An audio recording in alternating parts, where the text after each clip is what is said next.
उस आद्या शक्ति की पूजा करनी होती है, उन्हें प्रसन्न करना होता है। वे ही औरतों का रूप धारण करके वर्तमान है, इसीलिए मेरा मातृभाव है। मातृभाव अति शुद्ध भाव है।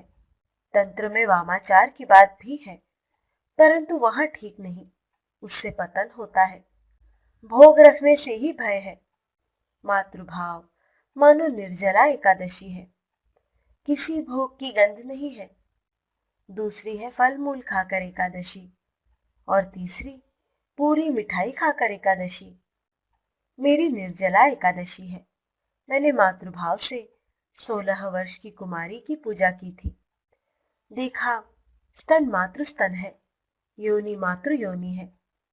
यह मातृभाव साधना की अंतिम बात है। तुम माँ हो, मैं तुम्हारा बालक हूं, यही अंतिम बात है। सन्यासी की निर्जला एकादशी है। यदि सन्यासी भोग रखता है तभी भय है। कामिनी कांचन भोग है, जैसे थूक कर फिर उसी थूक को चाट लेना। रुपए पैसे, मान इज्जत, इंद्रिय सुख, ये सब भोग है। सन्यासी का स्त्री भक्त के साथ बैठना या वार्तालाप करना भी ठीक नहीं है। इसमें अपनी भी हानि और दूसरों की भी हानि है। इससे दूसरे लोगों को शिक्षा नहीं मिलती, लोक शिक्षा नहीं होती। सन्यासी का शरीर धारण लोक शिक्षा के लिए है। औरतों के साथ बैठना या अधिक देर तक वार्तालाप करना, इसे भी रमण कहा है। रमण 8 प्रकार के हैं। कोई औरतों की बातें सुन रहा है, सुनते सुनते आनंद हो रहा है, यह एक प्रकार का रमण है।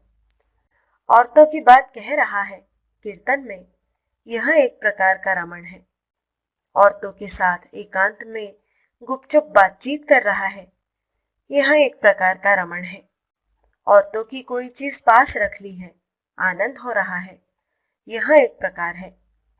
स्पर्श करना भी एक प्रकार का रमण है।